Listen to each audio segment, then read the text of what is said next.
খবরটি হচ্ছে যে শেখ হাসিনা এখন কোথায়, এই প্রসঙ্গটি নিয়ে কথা বলবো।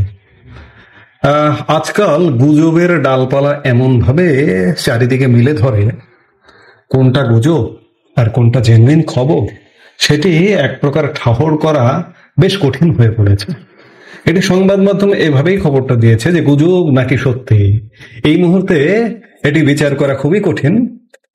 এআই চালু হওয়ার পর এটি আরো বিপজ্জনক পর্যায়ে পৌঁছেছে। এর মধ্যেও কিছু লোক এমন ভাবে গুজব ছড়ায় তা অবিশ্বাস করার কোনো পথই থাকে না। আখেরে দেখা যায় এটা নিতান্তই গুজব, বাস্তবের সঙ্গে কোনো মিল নেই।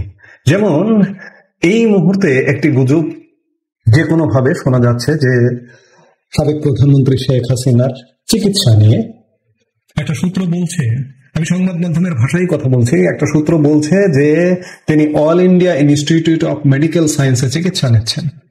অন্য একটি সূত্র বলছে তাকে সিঙ্গাপুরের মাউন্ট এলিজাবেথ হাসপাতালে দেখা গেছে। একাধিক সংবাদ সূত্র এটা নিশ্চিত করলেও এর সত্যতা যাচাই করতে পারেনি। যে সংবাদ মাধ্যমটি এটি বলছে সেটি বলছে, তবে অনুসন্ধান অব্যাহত রেখেছে সংবাদ মাধ্যমটি। গত 5 অগস্ট ছাত্র জনতার অভ্যুত্থানের মুখে প্রধানমন্ত্রী শেখ হাসিনা দেশ ত্যাগ করতে বাধ্য হন। এরপর থেকে তিনি দিল্লিতেই রয়েছেন। একজন সংবাদদাতা দিল্লি থেকে জানান সিঙ্গাপুর নয়, দিল্লিতেই তিনি চিকিৎসা নিচ্ছেন। তবে কড়া নিরাপত্তার মধ্যেই তাকে হাসপাতালে আনা নেওয়া করা হচ্ছে। 78 বছর বয়সী সাবেক এই প্রধানমন্ত্রী এখন এই মুহূর্তে বাংলাদেশে প্রায় 300 মামলার আসামি। এই বছরের মধ্যেই তাকে চূড়ান্ত বিচার প্রক্রিয়ার মুখোমুখি করা হতে পারে। কাজেই শেখ হাসিনা আসলে কোথায়?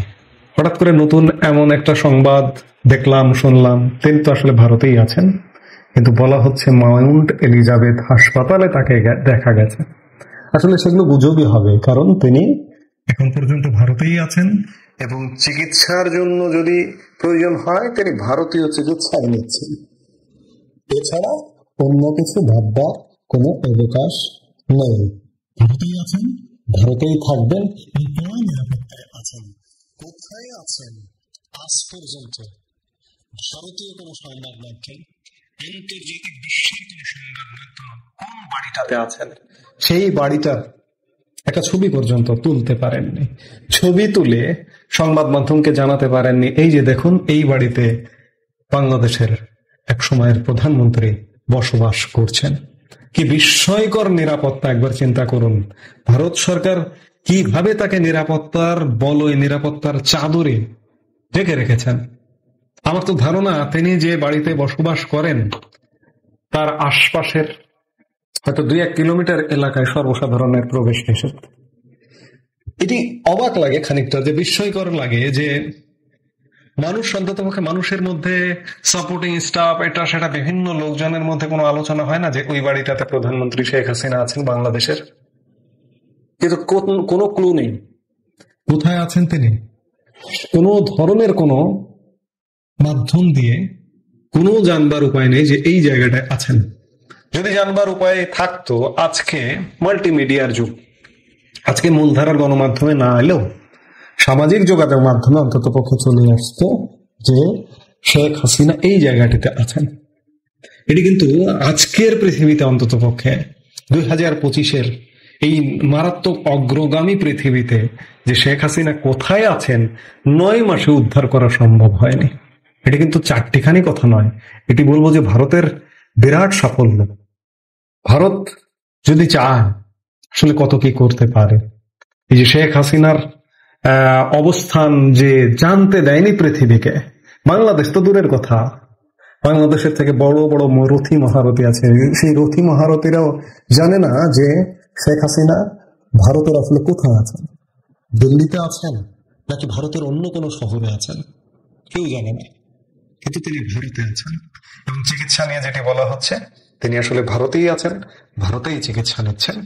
আজ পর্যন্ত তার একটা ছবি প্রকাশ হয়নি, আজ পর্যন্ত তার একটা ভিডিও প্রকাশ হয়নি। খানিকটা কিন্তু বিস্ময়কর। আমি তো বিস্মিতই হচ্ছি।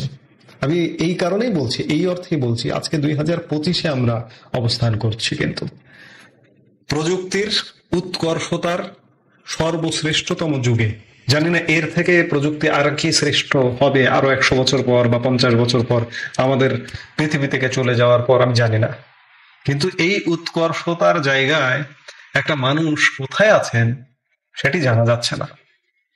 এই যে সম্প্রতি এই আজকেই যেটি জানলাম যে তিনি সিঙ্গাপুরে মাউন্ট এলিজাবেথ হাসপাতালে চিকিৎসা নিচ্ছেন, এটি ভুল।